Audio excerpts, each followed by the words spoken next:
चिलास में रात को कैंपिंग करने के बाद और सुबह नाश्ता करके फिर हमने नेक्स्ट टारगेट सोचा था हुंज़ा पहुंचने का। हुंज़ा का डिस्टेंस चिलास से लेके 215 किलोमीटर्स है और एवरेज ट्रैवलिंग टाइम 4.5 घंटे का है।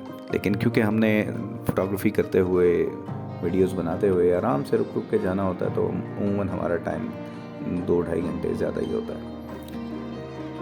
इस दौरान जो इम्पोर्टेंट सिटीज़ आती हैं उनमें गोनर फॉर्म है, तत्तापानी है, रायकोट, जगलोट, गिलगित, नोमल, सिकंदराबाद, हसनाबाद, अलीयाबाद है। ज़्यादातर बोली जाने वाली लैंग्वेज यहाँ पर शीना है, बल्ती और ब्रेशास्की है।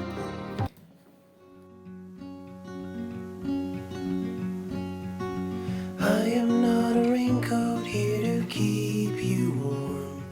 Then go back in the closet after the storm. No, I'm not a match simply waiting to burn.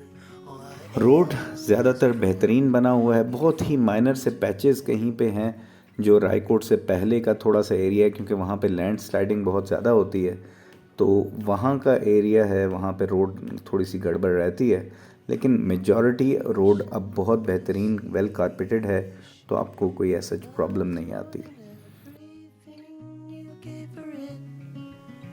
No, I'm not here to criticize the risk. All I am is a friend, your friend till the end.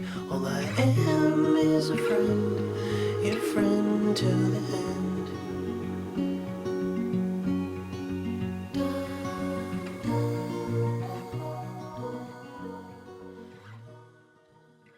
और तत्तापानी का area Raikot से थोड़ा सा पहले आता है, वहाँ पे कह लें कि गर्म पानी के चश्मे हैं। वो अगर वहाँ पर आपको टाइम मिले तो वो वहाँ से आप उस चीज़ को भी एक्सपीरियंस करते हुए जाएं।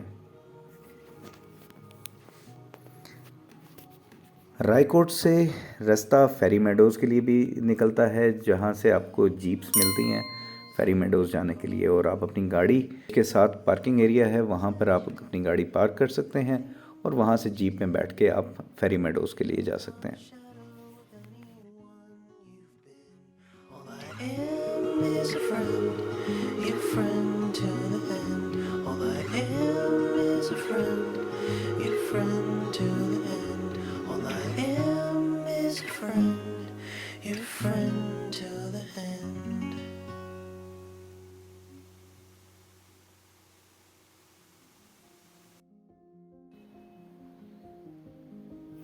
इंसान जब सफ़र पे जाता है तो उसका मकसद होता है to experience something new, to see something new.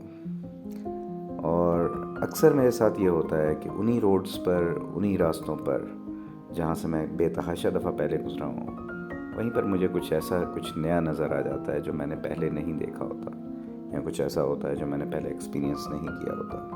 And that feeling is really good.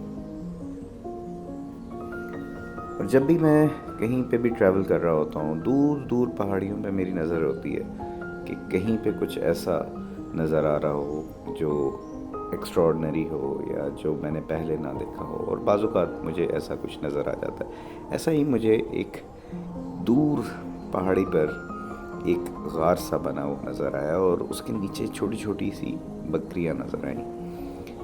तो फिर जब रुक कर वहाँ पर उसको देखा, एक्सप्लोर किया, तो फिर पता चला कि ये एक लोकल कोई चरवाहे हैं जिन्होंने ये गार बनाया हुआ है और यहाँ पर सैकड़ों के हिसाब से वो भेड़ों को रात के टाइम पर और उनको रखते हैं, और साथ में उन्होंने उसको गार्ड करने के लिए बहुत सारे कुत्ते भी रखे हुए हैं। तो यानी ये बड़ा एक इंटरेस्टिंग चीज़ थी फॉर मी, क्योंकि पहाड़ पे दूर जहाँ पर रास्ते भी नज़र नहीं आ रहे, वहाँ पर ये चीज़ का होना, that was quite surprising and very interesting.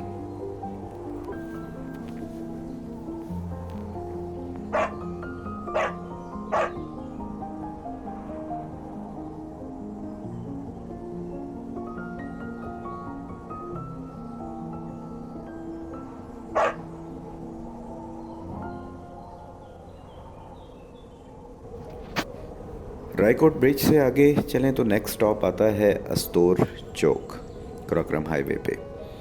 ये वो रास्ता है जहाँ से अस्तोर के लिए रोड निकलता है नीचे क्रॉकरम हाईवे से, और अस्तोर वैली का डिस्टेंस क्रॉकरम हाईवे से अराउंड 62 किलोमीटर्स है।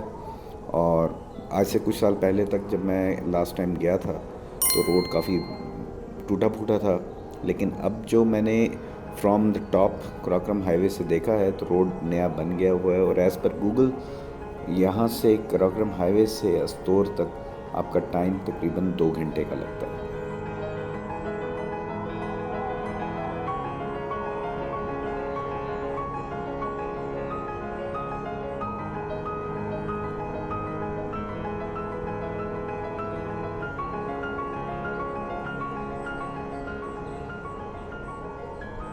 अस्तोर वैली के इस रास्ते को आप यूज़ कर सकते हैं अस्तोर वैली को देखने के लिए। अस्तोर डिस्ट्रिक्ट में जितने और पॉइंट्स आते हैं उनको देखने के लिए। देवसाई अगर आपने जाना है तो आप यहाँ से देवसाई के लिए भी जा सकते हैं।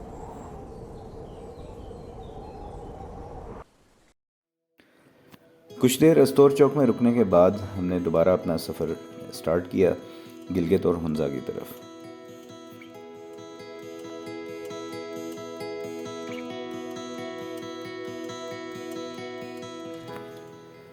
अस्तोर चौक के बाद जो नेक्स्ट नोटेबल शहर आता है वो है चगलोट का, और उसके बाद गिलगित। गिलगित में हमने खाना खाया, लेकिन इन दोनों स्टॉप्स की हमारे पास सच कोई फुटेज नहीं है।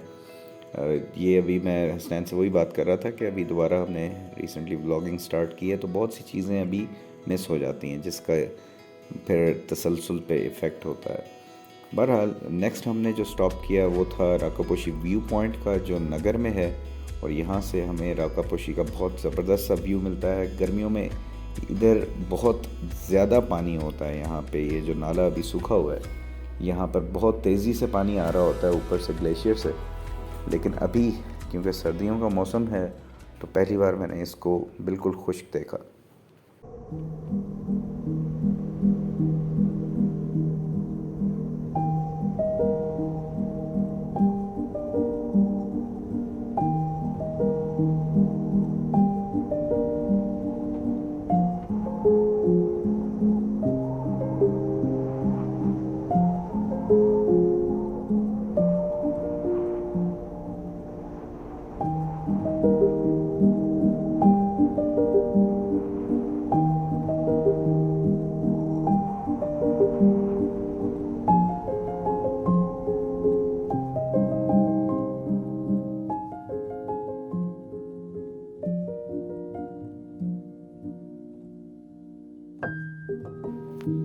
राकापोशी व्यू पॉइंट से आगे चलते हुए हम फिर नेक्स्ट स्टॉप हमने किया एक ऐसे पॉइंट पे नगर डिस्ट्रिक्ट में ही जहाँ पर ओल्ड सिल्क रूट का बोर्ड लगा हुआ है, और वहाँ पे वो हिस्ट्री बयान कर रहे हैं पुरानी जो शाहराह रेशम है उसकी। प्लस सामने अगर आप देखें तो आपको उसकी जो पुरानी रोड है उसके निशान भी आसार नज़र आते हैं, तो वो भी बड़ी एक ज़बरदस्त साइट है। इस साइट की एक और ख़ूबसूरत बात ये भी है कि यहाँ से आप जैसे ही पहाड़ को टर्न करते हैं तो सामने ही आपके राकापोशी का एक और व्यू पॉइंट आता है। जैसे जैसे हम हुंजा के करीब जाते जा रहे थे तो मौसम भी बड़ा ठंडा होता जा रहा था, रोड्स और ख़ूबसूरत होती जा रही थी, और सफाई भी बज़ाहिर आपको ज़्यादा नज़र आना शुरू हो गई थी रोड पे। हुंजा के बारे में कुछ बताता चलूँ तो यहाँ पर आपको बेहतरीन आने का टाइम है अप्रैल से लेके अक्टूबर तक का, और फ्रेश किस्म के यहाँ पे फ्रूट्स आपको मिलते हैं, जिसमें आपको पहले चेरी और शहतूत मिलेंगे, फिर बाद में चल के खुबानी और सेब, वो भी यहाँ पर बहुत सारे पाए जाते हैं, वो आपको मिलेंगे। लोग यहाँ के बहुत फ्रेंडली हैं। देखने लायक जो जगह हैं उनमें अल्तित फोर्ट, बल्तित फोर्ट है, ईगल नेस्ट है और रश लेक है। फिर आगे जाएं तो पासू कोन्स हैं, बोरित लेक है, सोस्त में आप चले जाएं तो वो भी है। शमशाल का रास्ता भी शमशाल वैली का यहीं से जाता है पासू के बाद। तो बहुत कुछ यहाँ पर देखने को है। हुसैनी ब्रिज हुसैनाबाद में पाया जाता है पासू के पास, तो वो भी आप देख सकते हैं। और खुंजराब टॉप का रास्ता सोस के बाद वो भी यहीं से जाता है। तो बहुत ही खूबसूरत वैली और डिस्ट्रिक्ट, और ट्रैवलर्स के लिए तो ये एक जन्नत है।